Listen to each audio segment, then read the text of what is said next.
नमस्ते दोस्तों, मैं हूं आपका होस्ट और दोस्त मिथिलेश और मैं आपका स्वागत करता हूं मेरे YouTube channel the cosmic concept पे। और आज हम इस वीडियो में बात करेंगे जो भी हालिया के दिनों में जो भी जियोपॉलिटिकल इवेंट्स हुए हैं उन चीज़ों के बारे में हम बात करेंगे। दोस्तों, अगर आप पिछले 10 दिन 15 दिनों का अगर न्यूज़ आपने अगर फॉलो किया होगा तो आपको बहुत सारी ऐसी पॉलिटिकल इवेंट्स जियोपॉलिटिकल इवेंट्स हुई हैं जो कि नोटिस करने के लायक हैं। जैसा कि 10-15 दिन पहले अगर आपको याद हो तो यूएस से एक बहुत ही हाई प्रोफाइल एक जो उनके गवर्नमेंट की एक रिप्रेजेंटेटिव हैं मिस नैन्सी पेलोसी, वो इंडिया को विज़िट की थी और उन्होंने दलाई लामा के साथ भी कुछ कन्वर्सेशन हुआ था उनका।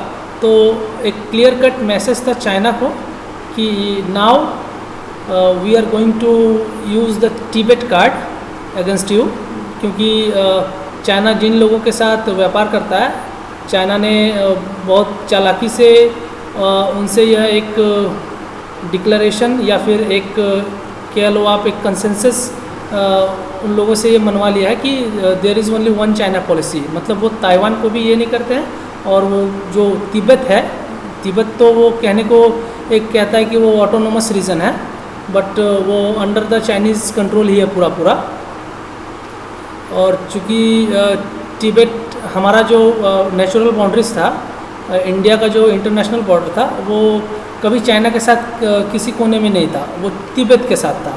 तो और हमारी कल्चरल टाइज भी तिब्बत के साथ बहुत पुरानी है।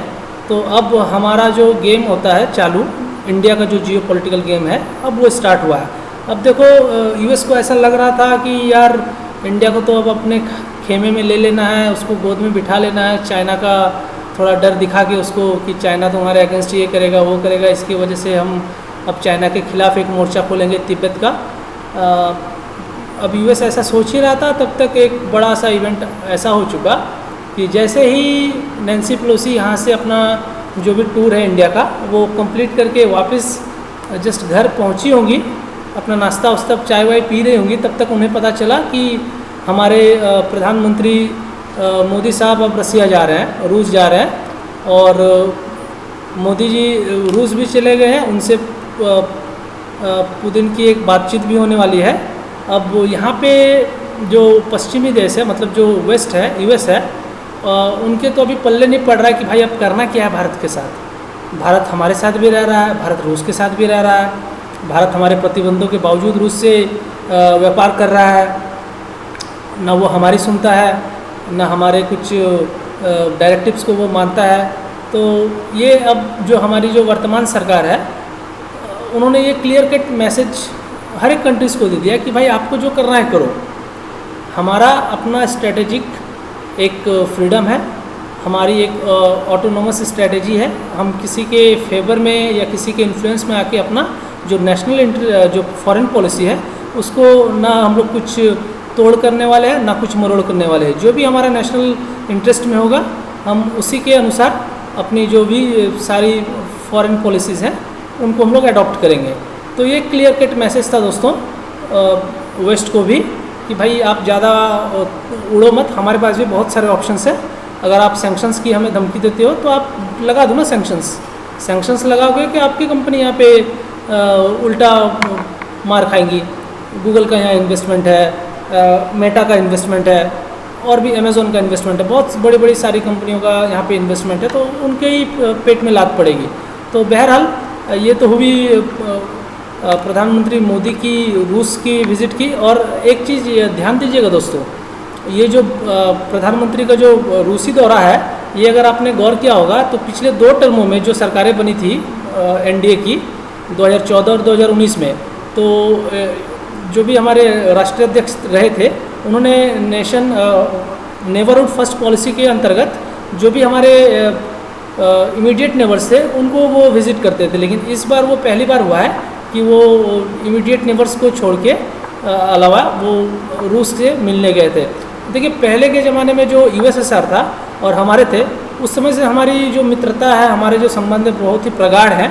और हमारी एक आप समझ लो कि एक होता है ना वो सोलमेट की तरह हम लोग एक दूसरे के साथ खड़े रहे हैं। अगर आपको याद हो, अभी हालिया में जो 2022 से जो यूक्रेन वाला जो युद्ध चल रहा है रूस और यूक्रेन का, तो यूएस ने, वेस्ट ने और पूरा यूरोप ने पूरा प्रयास किया कि किसी तरीके से अगर हम अपने खेमे में लेते हैं तो रसिया को तो हमने आइसोलेट कर ही दिया है सैंक्शंस वगैरह लगा के।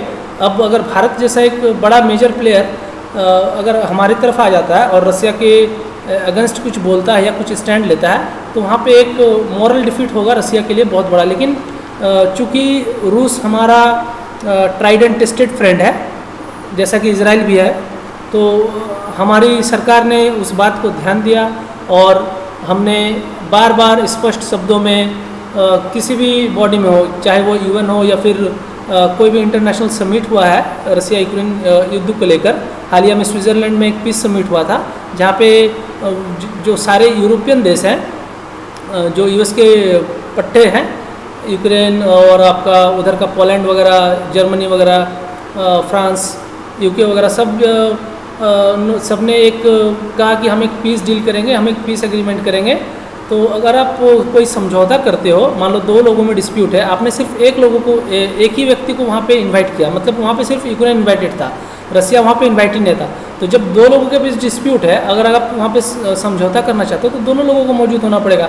तो भारत ने वही स्टैंड लिया कि भाई अगर आप यूक्रेन और रसिया के बीच में जो डिस्प्यूट है उसको अगर आप शॉर्ट आउट करना चाहते हो, तो भाई एक पार्टी कहाँ है, आपके पास तो एक ही पार्टी है, मतलब तो यहाँ तो सिर्फ एक ही पॉइंट का चर्चा हो रहा है ना, जो यूक्रेन के इशूज़ है वहीं पे होगा, वहाँ तो रसिया की बातें सुनने के लिए रसिया है नहीं। तो भारत ने वहाँ साफ साफ वो डिक्लेरेशन साइन करने से इनकार कर दिया और तमाम कठिनाइयों, तमाम प्रतिबंधों और तमाम नारेबाजी और तमाम जो भी प्रोपेगेंडा था वेस्ट का, उसके खिलाफ जाके भारत ने अपने जो रिश्ते हैं उसको बरकरार रखा रूस के साथ। और एक चीज़ बता दूं मैं दोस्तों, अभी जैसे रूस का दौरा ख़त्म होगा मोदी जी का, वो सीधे वहाँ से फिर ऑस्ट्रिया जाएंगे। ऑस्ट्रिया वेस्ट में वेस्टर्न यूरोप का ये कंट्री है, अगर आपको ज्ञात हो, जर्मनी और स्विट्ज़रलैंड के बीचों बीच ये कंट्री है। जर्मनी, स्विट्ज़रलैंड, इटली और एक कोई कंट्री है, लिचनस्टाइन या कोई कंट्री है, उसके बीचों बीच एक सैंडविच कंट्री है। तो वहाँ के चांसलर ने भी अपना एक कमेंट दिया है कि हम मोदी जी का बहुत बेसब्री से इंतज़ार कर रहे हैं उनका स्वागत करने के लिए।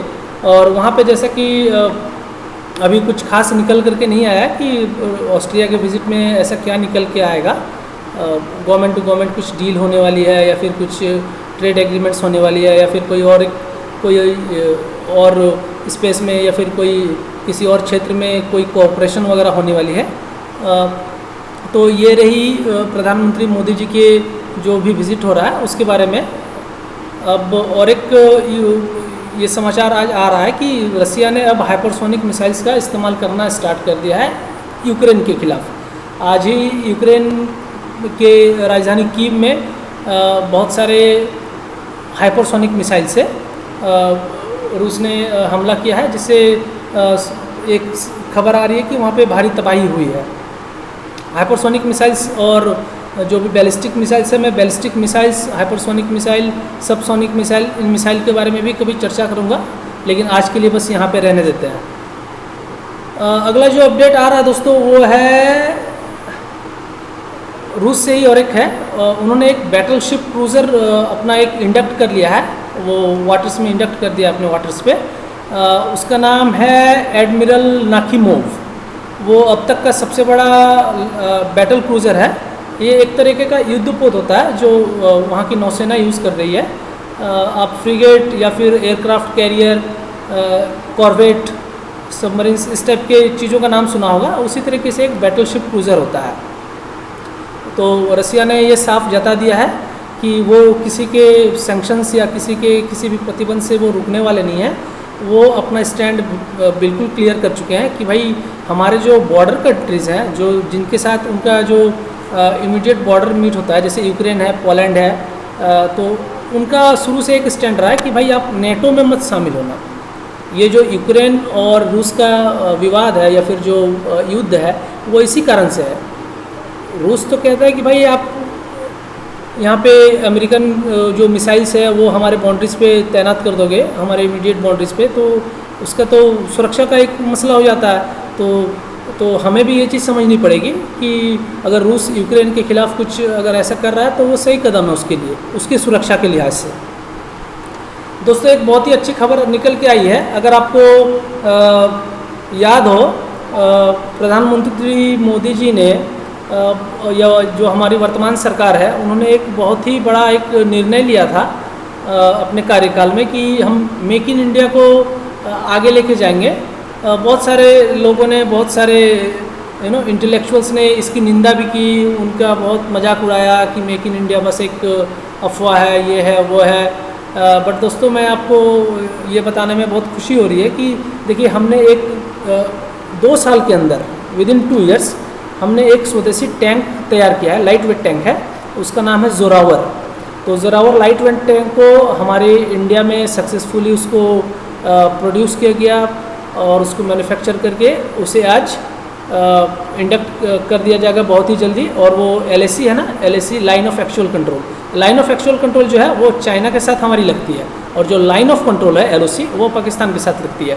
तो जो जोरावर लाइट टैंक्स है उनको LAC पे तैनात किया जाएगा बहुत जल्दी, क्योंकि वो जो LAC वाला जो क्षेत्र है वो बहुत ही पहाड़ी है, मतलब बहुत ही हिली रीजन है, जहाँ पे कि लॉजिस्टिक्स का आना जाना या फिर जो भी ट्रांसपोर्टेशन का काम होता है उसके लिए जितनी हल्की चीज़ें हो हमारी सेना के लिए उतनी अच्छी बात होगी वो, क्योंकि भारी टैंक्स को ट्रांसपोर्ट कर पाना, वहाँ तक पहुँचा पाना वो काफ़ी कठिन काम होता है, जिसकी वजह से हमें लाइट वेट टैंक्स की काफ़ी ज़रूरत थी हमारे आर्म फोर्सेस को। तो ये बहुत ही अच्छी बात है। जोरावर अब जल्द ही इंडक्ट होने वाला है LAC के काफ़ी करीब। और एक चीज़ सामने आई है उसी LAC के आसपास की एक खबर है कि चाइना ने बहुत सारे हथियार, बहुत सारे वेपन्स, एम्यूनिशंस वगैरह LAC के जो लद्दाख वाला जो रीजन है उधर का जो LAC वाला जो हमारा बाउंड्री है वहाँ पे बहुत सारा उसने हथियार वगैरह वहाँ पे जमा करना शुरू कर दिया है। मतलब वहाँ पे बहुत सारा एक्यूमुलेशन कर दिया है वेपन्स का, ताकि वो, अगर उसको भी डर है कि इन केस अगर वो ताइवान को अटैक करता है तो एक मोर्चा हो सकता है कि भारत इधर से उसके खिलाफ खोले with the help of US and other countries, but that is unlikely to happen. But China को ये फियर है, और जैसा कि मैंने पिछले वीडियो में बताया था कि हमारा एकदम मिरर डिप्लॉयमेंट है, तुम जैसा करोगे चाइना, हम भी वैसा ही करेंगे। अगर तुम्हारे 100 सैनिक है तो हमारे भी 100 सैनिक रहेंगे। तो और अभी देखिए, हालिया के दिनों में चीन बहुत छटपटा रहा है, वो पंचशील एग्रीमेंट की बात कर रहा है। अरे तुमने कब पंचशील एग्रीमेंट को माना है भाई?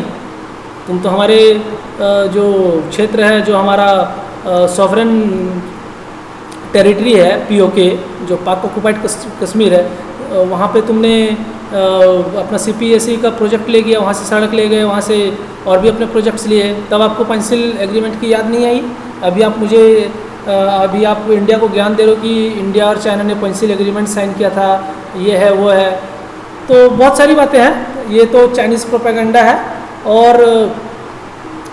और साथ ही साथ मैं बताना चाहूँगा, जो हमारा जो डियर वेस्ट है, डियर वेस्ट का मेल्टडाउन शुरू हो गया है। जैसे ही पुतिन और मोदी जी की बातचीत शुरू होगी, आप न्यूज़ में ये सुनने को मिल जाएगा कि वहाँ से क्या क्या प्रतिक्रियाएँ आ रही है, बहुत सारी बातें बोली जाएंगी। अभी वेस्ट के जर्नलिस्ट अभी ऐसा कहने लगे कि यार इंडिया तो गलत रास्ते पे चल चुका है, ये मोदी से पुतिन से मिलने लगा, अब तो इंडिया का फ्यूचर ब्लिक है, उसका इकोनॉमी अब डल्ड्रम्स में जाएगा, दिस दैट।